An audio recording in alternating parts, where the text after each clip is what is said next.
Hello and welcome to the Nerds at Large Spoilercast for God of War 2018. We're not talking about the PS2. What? Wait, what? Never mind. Let me cancel out. I'm Darby and Will. I'm Jeff Man. Will Outlaw. And we played God of War quite a while ago, honestly, at this point. They too did. Yeah. I've been playing it until yesterday. So Will's actually pretty fresh on it. I finished about 2 months ago. It's been a while for me too. You know, better late than never. But hey, we have Will here with Well, I beat it about a month ago. I just kept playing it. Yeah, exactly. Because Will is smart and doesn't waste his money on a bunch of games that he's not going to finish. I'm just too poor to. I mean, like, I should not be doing it. I mean, no, it's more you have self-control. Yeah, I think that's really the issue here.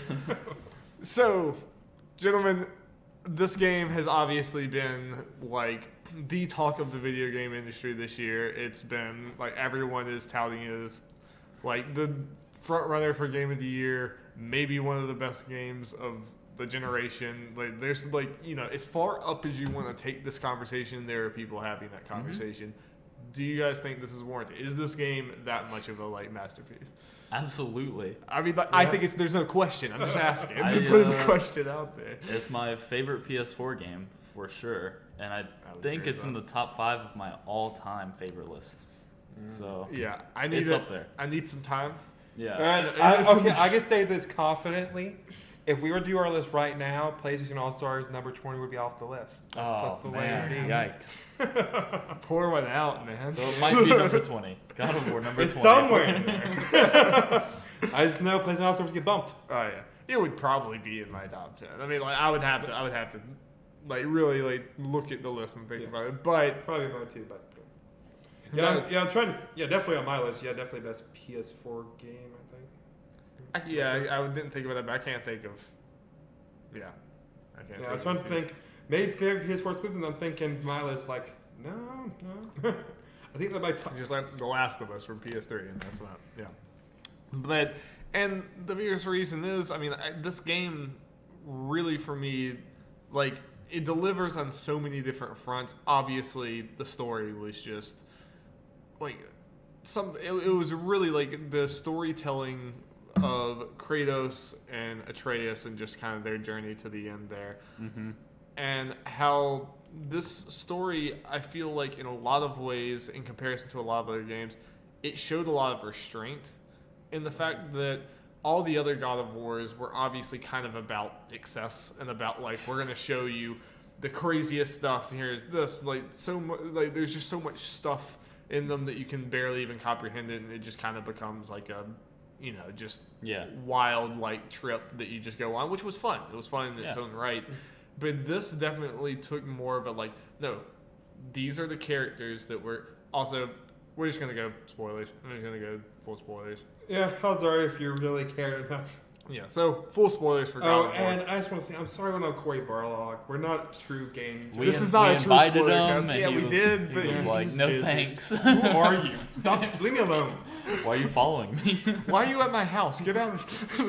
But this game really was like, no, we're in this Norse setting and everything, and we could throw Thor at you. We could throw all this crazy stuff at you, but it's like, no, we're going to focus on Kratos, Atreus, Baldur, Freya, and all this. And I thought that was a good choice. Is it safe to say there are like 8 characters in all of this game, actual character names? I got the Wikipedia thing to help me try to remember character names. I mean, like, the ones I listed, what was the head guy? Mimir. And then we got Loki and Magni, the... Thor's sons. Yeah, Thor's sons. Yeah. And Brock and Sindri, the dwarves. So that makes it 10 characters. That's about it, and I don't know about you guys, I thought that was a very smart choice. Yes. Yeah, no, fantastic. We're going to spoilers, but we did get Thor at the end there. Yes. It's a little hint. Well, and that's what, like, I kind of liked that it spread out. Like, and so next story is going to be about a different thing. We're going to go into there. And, like, that's what I mean. It was almost like a really well done film in the way of, you know, like, it's the subverting expectations, because it's not just that Thor and those weren't in there. They were like Thor and Odin Thor and Odin had an insane presence in this game just from their impact. Yep. And you're seeing how they affected the other characters in the game, and I think that was powerful. That was really strong. And I think in the same breath, it was interesting how you only really have 3 boss fights. How you only have really 3 boss battles in this entire game. Yeah. I mean, you fight a lot of trolls and stuff that are like bosses, mini bosses, I guess. But I don't know. It was cool. Like, it wasn't until more than halfway through the game where I was like, I don't think we're gonna see Thor. I was like, or Odin. And I still kind of foolishly thought that I was like, oh, well, Asgard's on the thing. We're obviously going to Asgard, but that's just a tease, man. It was a tease. Good tease. In hindsight, you are like, wow, this was a fantastic setup for a trilogy, probably. That's also what I'm thinking, because they have all that stuff set up in the, I'm forgetting names, everything, the teleportation tree. Was it some sort of tree, right? We know what you're talking about. The little they have set up. So it makes me wonder: are they going to use the same world structure, or at least part of it? Yeah, that's interesting too, because it would be a way to cut development. I was gonna say, it seems like it would actually be pretty easy to like immediately make a sequel that uses a lot of the same environments and stuff. You know? Yeah. Because you can't imagine that they're gonna make a sequel where like some of the places you visited aren't in the game again. You know? Yeah, I can see a lot of them being in there, but then I could also see, like, just because this game was structured like this with the different worlds you're traveling through, doesn't mean the next one might be almost entirely in Asgard in the areas. It could be something completely different in that way, and they might not even have that, and it might be you get sent to Helheim or like something, and it's like this is the call. Or even with all those realms we've been to, that you could send us to a different part of the realm that's completely different than the bite-sized thing we saw. Like, I definitely don't think they're going to be beholden to what they did in this game because of that. It could potentially make development easier, though. We get the sequel faster. It could. I was going to say, I'm almost a little bit worried about the sequel in a way, just because I don't see how anything can be as cool as stepping into this world for the first time and figuring out how the Bifrost works. That was the word you were looking for. Or the... like how you go to these different realms. I don't know. Just the exploration aspect was really cool. Yeah, and just like, I mean, it's weird. So much of the story and so much of what I loved of this game was not even like the direct stuff you were seeing. It was being on the boat with Mimir and hearing his stories of Odin and everything. And just, I think everyone has the same story of like sitting by the coast, like not getting off the boat because you're waiting for Mimir to finish the story because it was just that even good. Though you didn't have to. Which, I mean, like, that is probably... Hey, sorry, we're back. We were talking about Mimir, like, telling stories, and, like, you were either said or about to say, whenever if you would cut him off in the story that he was telling, you're used to, in other games, like, well, I missed that. That story's lost to time. I'll never hear it. But you would get back in the boat, and he would pick up right where you left off. Yeah. And say, like, so what I was saying, and, like, that's such a small thing, but it's like that had to have been very hard development wise to be the player can exit any point in this conversation and he has to be able to pick up naturally any point like that sounds like a lot of dialogue. I'm glad Mimir sticks around till the very end. Mimir was awesome. You assume into the sequel. He's my favorite supporting character in a long time. He was awesome. And I wasn't expecting that. I really thought that he was just going to be in a little part of the game and then be and you had that where it's like, okay, we got a very just talkative head that's kind of just a pal going around for you. This could end badly, but it didn't. And a lot of times when it's like, here's like the really knowledgeable exposition dump, and it's like that's the only purpose he serves. I usually hate that. Like part of this is weird tangent, but part of like I love Game of Thrones because it gives you your exposition like in the story and like you like live it, you go through it. I hate it when it's like this is the exposition character, but this was an exception to that where he had such a charm and he was such a character in himself, and what he was saying was so interesting, and you were like he would tell stories and then you would meet Freya and you would see like this world around you. You're like, okay, so all this took place here, and it was. I think this game did really well with the exposition because obviously it cuts the whole camera thing, but it is like one continuous shot for the most part, other than a few situations like when you die and stuff. So Right. you only see Kratos' point of view, when normally in type of games we'd be going to Baldur and everyone else at some Yeah, point, sure. in normally these games. So Yeah. we need that exposition, the stuff to kind of learn some more about the world, and that's part of the reason, like you said, Thor and Odin were such a presence, because we got to hear about them, and this game just did it so well. Well, I really like the trio of characters because you have Kratos, who's the outsider, who knows nothing about the world he's in now. You have his son, who is interested in the mythology and stuff, but doesn't know too much. And then you have Mimir. There's more than Kratos, though. And Mimir is practically the guide who, he tells you the exposition and stuff about the mythology, but it never comes off as annoying or like, Right. put in there when it didn't need to be. It was always interesting to me. So, And I also really like the juxtaposition of, Kratos is this commanding, powerful figure that you just automatically supposed to fear and respect and things. But then as the game goes on, Kratos was the least knowledgeable person out of the whole trio and almost any character in here, because he's in a lot of times we saw Kratos out of his element, whether it was parenting or it was not knowing about the world and everything. We saw Kratos having to kind of lean on other people. It was just, these characters were just the characters were so good, and they were placed in such interesting situations that it was just kind of impossible to stop watching. And everything. I definitely want to get to the gameplay at some point. But first I wanted to say, we talked about, obviously this was one continuous shot like that, and I always thought that was impressive going into there, but honestly the biggest praise I can probably give them is that I immediately forgot about the one shot thing. And I mean that in the best possible way, because that's how seamless it was. Yeah. It wasn't in your face that was it was legitimate. I was kind of listening to people spoiler things afterwards. And I was like, oh wait, yeah, I guess it was.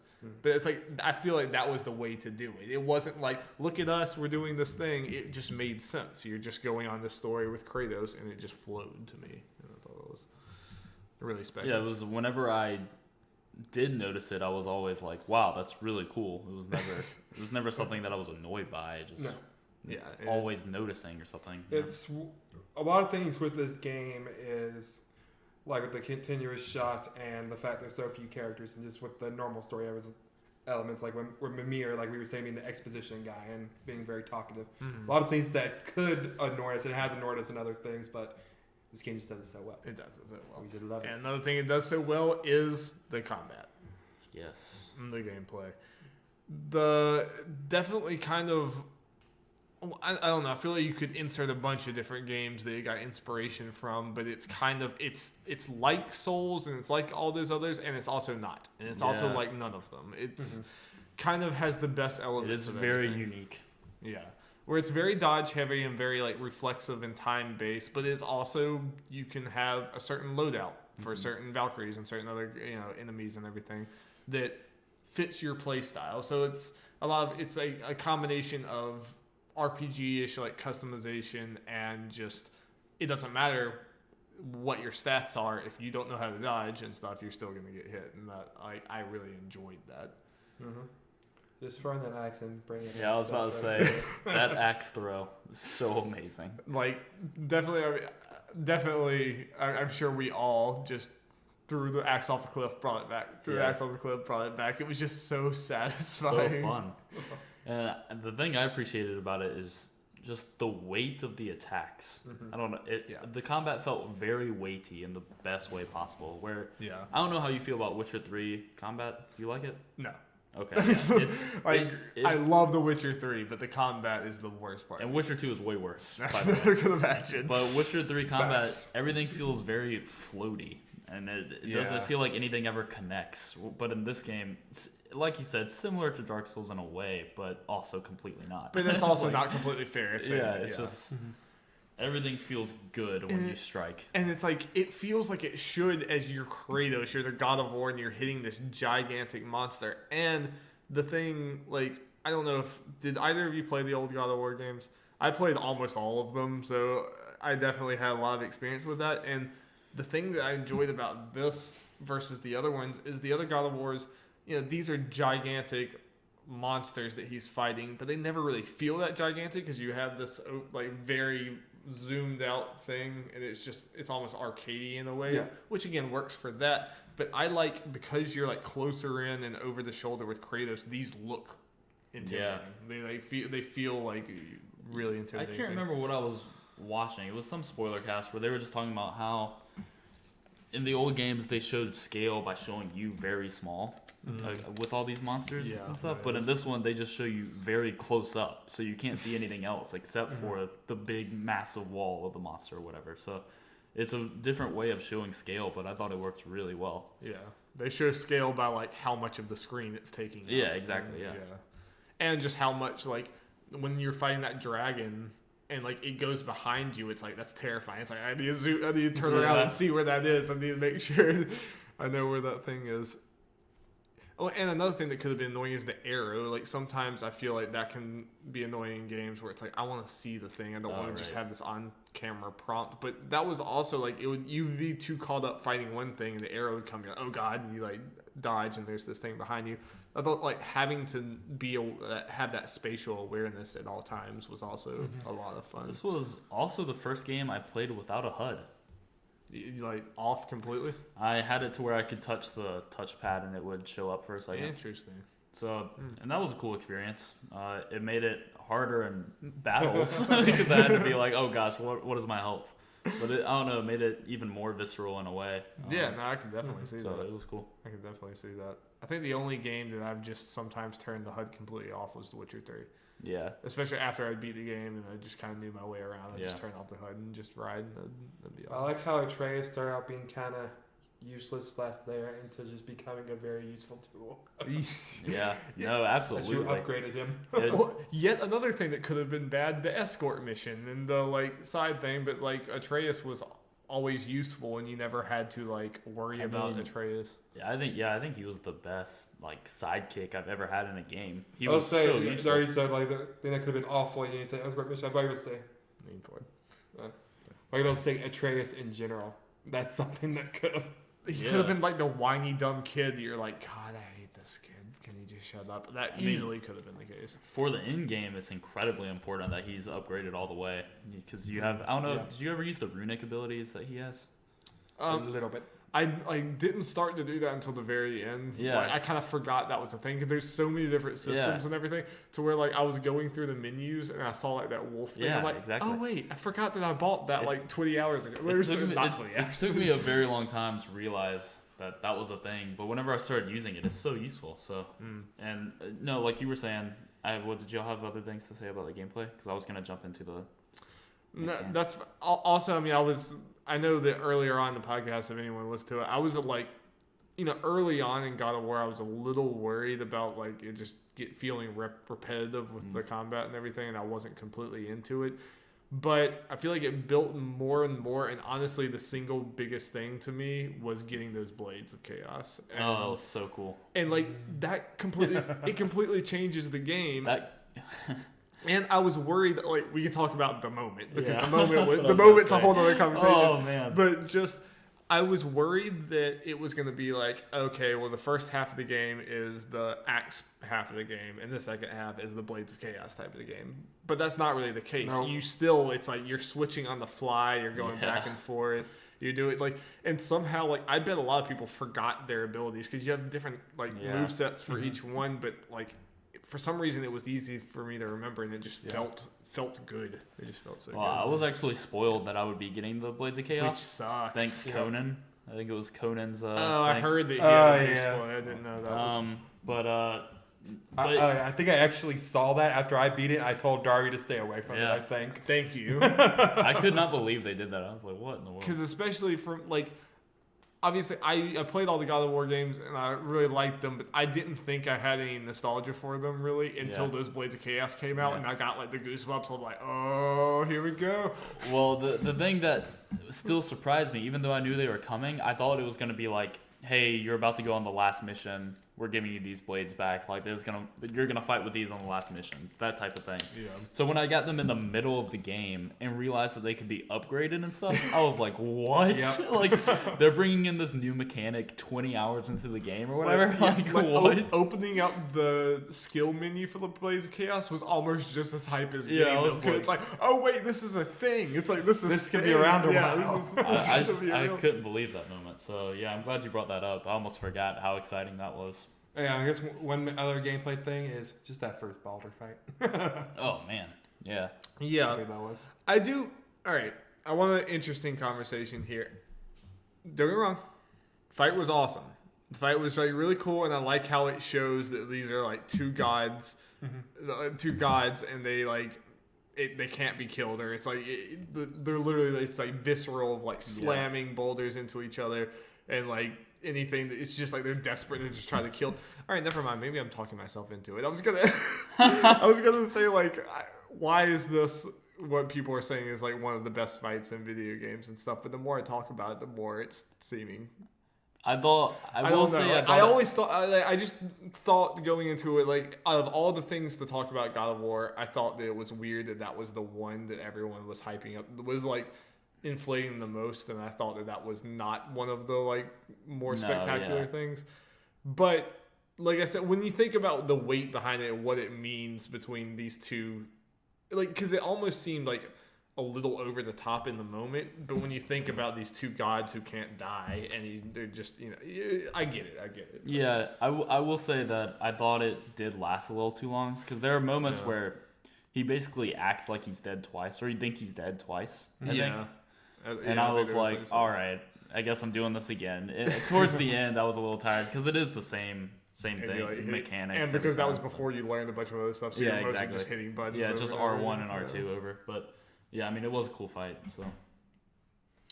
I was going to talk about the menu systems and, like, it was very Witcher-esque when I first saw it. I was like, yeah, it was much deeper. And I will say, when I first started the game, I was worried that I was seeing too many numbers. Like, there were too many stats and too many things to do, and I was worried that it was going to overwhelm me.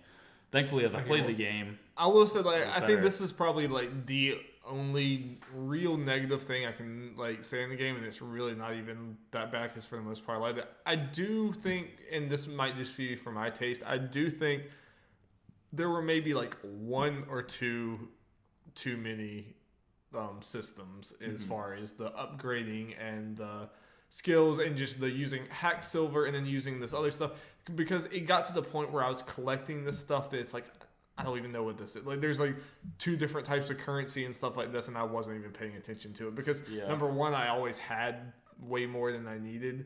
So it just felt like when I was collecting some stuff, it just felt like a chore sometimes. Like, I'm going to run up here and punch into this chest and get a bunch of stuff that I already had too much of to begin with, and then move on. And just like the upgrading system, there was like a few layers of it. Yeah. Like, I got a few layers in where I was enjoying it, and then there was like an extra layer where I was like, okay, this isn't a 100-hour RPG. Like, I'm not going to be in this game forever. You haven't really earned like 4 systems. Xenoblade earns 1,000 systems because you're spending a life in there. God of War is like a not that experience for me. Will brought up the whole new mechanics into the chaos. The chaos Harper's like, I think we got a new mechanic for Xenoblade the next to last chapter. Yeah, so that was my whole thing. I just think there was a little bit too much. Yeah, I mean, like I said, I got used to it, and I started understanding what resources were for what and stuff, but I also played probably 30 more hours than you. Which is true. Like, so, I think a lot of that's probably a lot more important in the late game, and the late game matters a lot more. Yeah, but I was worried by that at first, but I think it got a little bit better. But you're right, it wasn't completely earned. It was a little too much, I think, still. It was just I feel like it was kind of just... still this game trying to figure out what it is, whether it's an like RPG that has all this expansive stuff, or is it a Last of Us type linear go through this path thing. And it's a combination of the two, and for the most part I think those combinations worked well. But I was gonna say, like, this might be one of my favorite versions of an open world I've experienced. It was and it's not even it's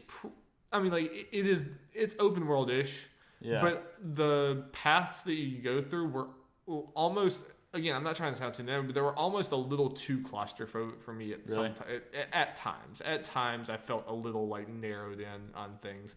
But when you go into Midgard and you have like this whole expansive thing, it's great.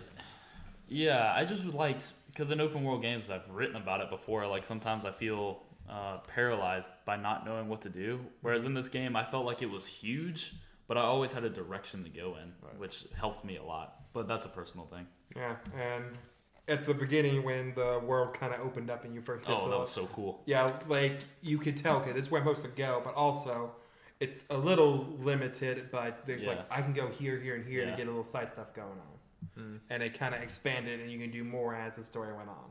Yeah. Well, let's talk about the 3 WTF moments in the story. All right, let's do it, Will. First moment, whenever you go to the Bifrost and realize that there are 6 other realms you can travel to in the game, right? Yeah, and you're spinning the thing, be like, oh god, here we go. I could not believe that. I remember going all across Midgard and stuff, and then I was like, wait, there's more than just Midgard? So that was awesome. Number 2, Blades of Chaos. Oh god. Atreus is like, what? He's sick, right? With the god rage or whatever. Yeah. So you go home to your blades because you have to get a Helheim. So. And it's not a WTF moment, but when Atreus got sick, it was seeing Kratos' reaction to that. Oh man, God, that's such a gut punch. When he's in the canoe, just like traveling alone. Well, and the fact that they make you do that trek back, you feel it that whole time. When he busts into Freya's room there, it's just like it looks like a scared father, and like he's such a strong, I'm gonna shut the world out character, and then to just see all of that collapse in a moment when that happens, games usually don't show that kind of. I think that's another case of God of War doing things that would annoy us in some other games, but they did it well with the whole. Because when Atreus got sick, we had to bring it back to Freya's. We had to backtrack. And a lot of times that is annoying to people. Yeah. But the way they did it was powerful. And I think the way they set it up was you have to go that far, backtrack that far. Yeah. No, but it was far enough to where it was especially you're carrying Atreus. It's you're gonna make it, but it's just like, oh god, God, it's you feel like. That's another time where the one shot, you just kind of feel like you're with Kratos through that whole experience. Also, just kind of. Sorry, I'm sidetracking your WTF no, moments, that's fine. but I just had to talk about that moment. And also, just a general surprise, the lack of Freya talk we've done. That's true. She was great. Yeah. She was really, really, we'll really be good seeing character. more of her. Yeah. Well, I have to talk about whenever we get there. That her and Balder at the end, because I think that was one of the best moments. Well, yeah, we can talk about that. But we can go I think I know your other WTF. Yeah, I think that's what it's going to be an obvious one. That's what we ended on. Yeah. Exactly. Okay, yeah, we'll end it on that. I mean, I don't know about you guys. I don't know if it hit you guys as strong, but I think the moment when, that whole last fight with Balder and with Freya, Balder wants to kill her, but Freya's still her mother, and that's a tone throughout the whole game is parenthood. What that means, even if you've done terrible things or whatever, you want the best for your child and all that.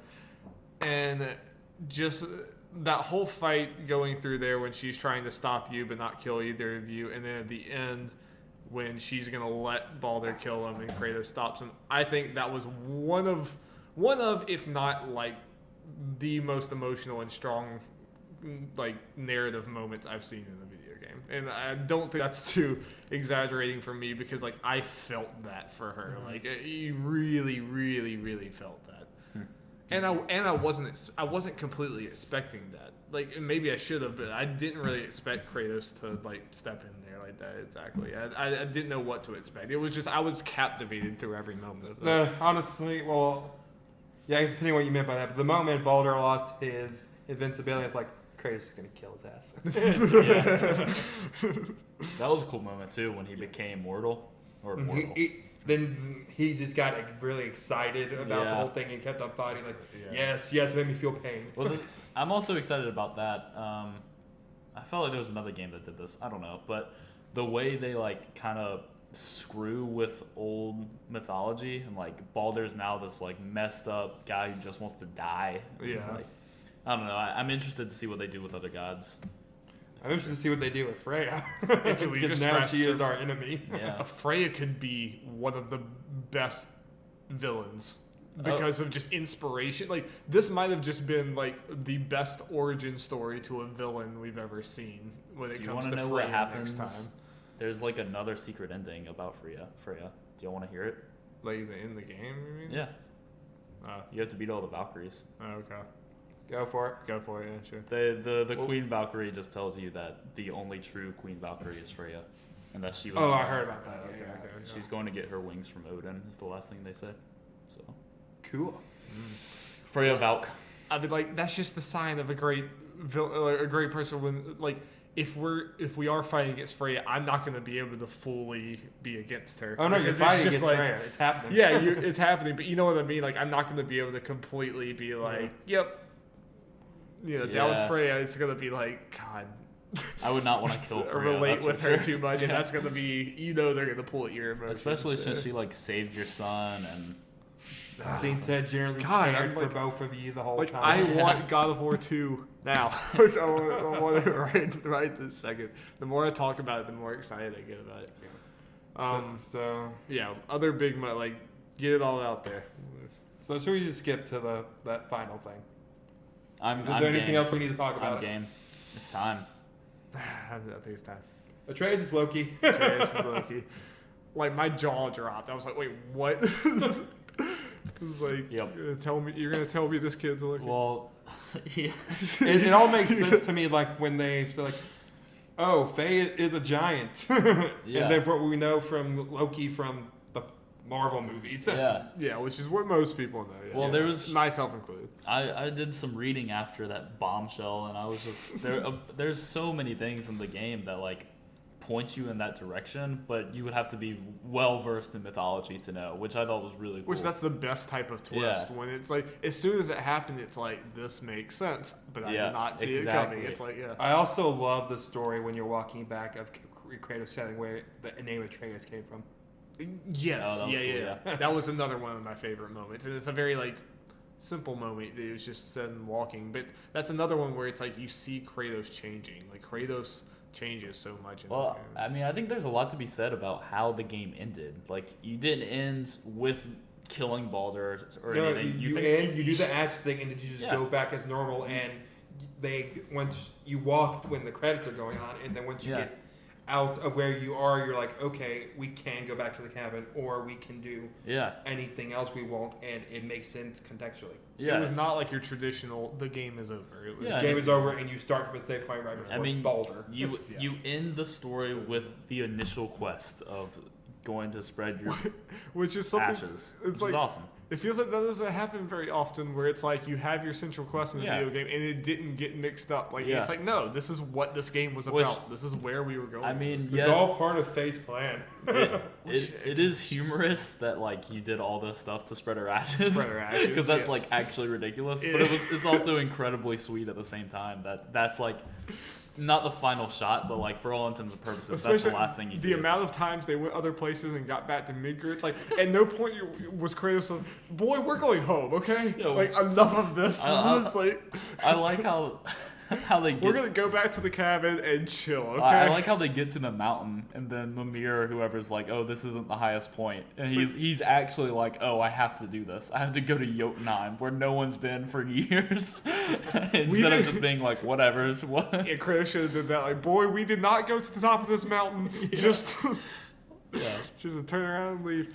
But so going forward, I really, really am interested to see what this means with him being Loki. Like, so is he going to fall into that like the trickster role and stuff that we know of Loki? Yeah, like, because it's going to be their own. They're going to make it their own. And we saw there was that last panel in that thing on the wall that was Kratos killing. That was Atreus killing Kratos, right?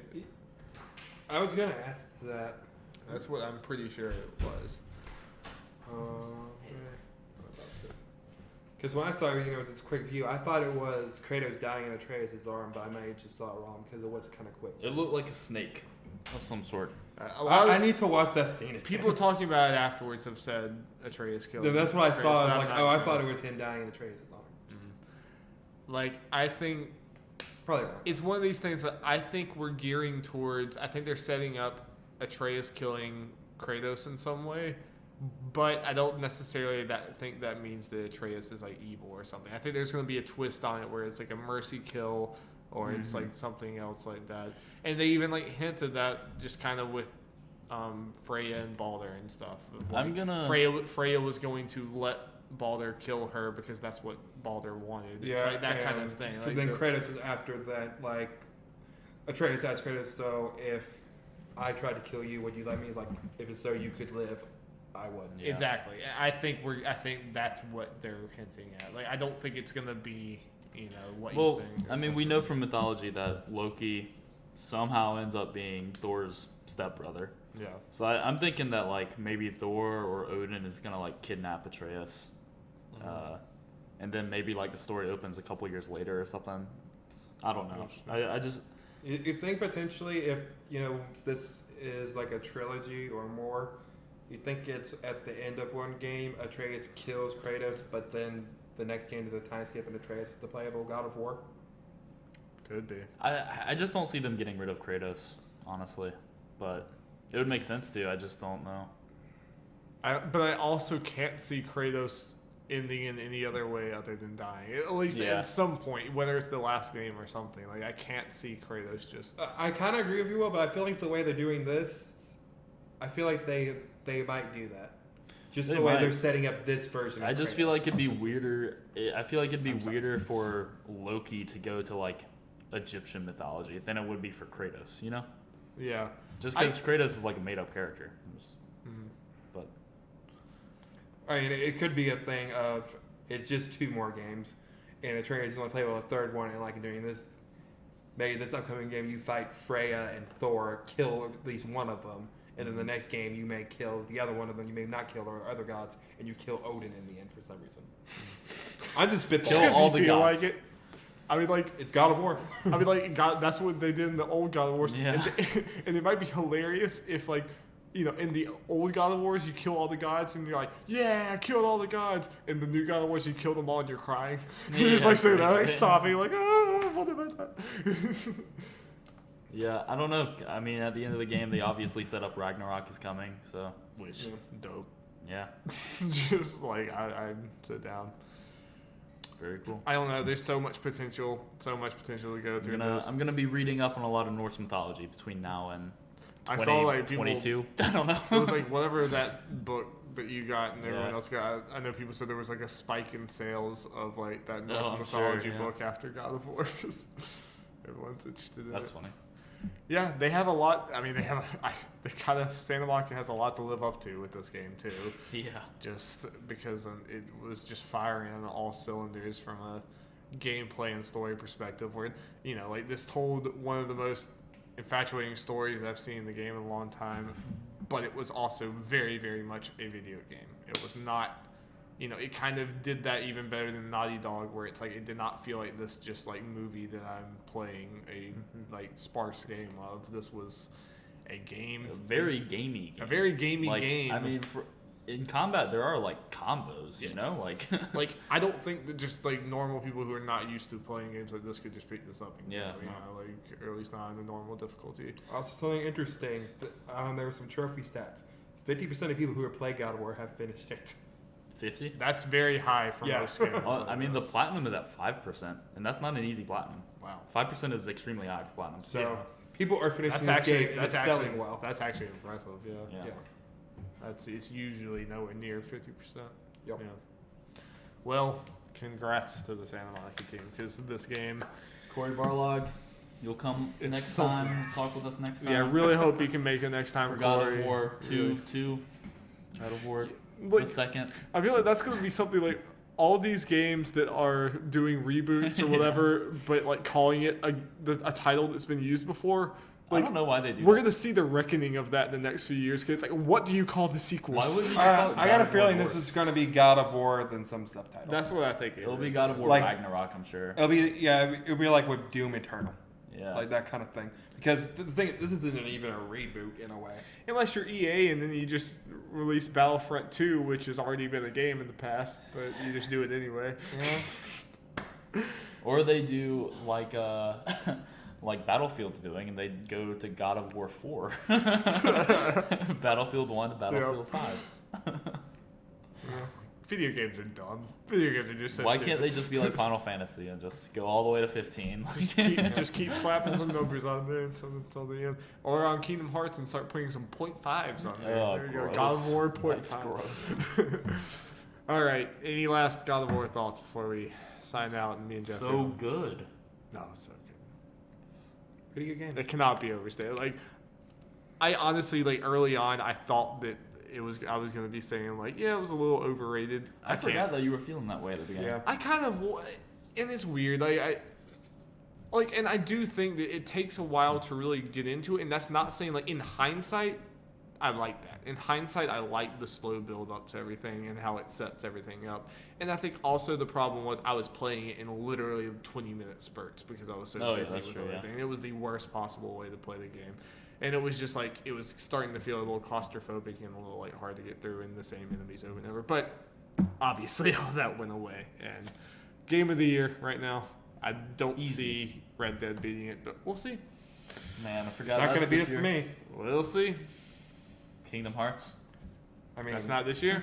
Oh yeah. that's physically impossible. right. Physically impossible. It can still be your game of the year. It's fine. It's always my game of the year. I'll allow it. Oh wow. All right. Thank you guys so much for watching. Check out all of our other stuff. Goodbye.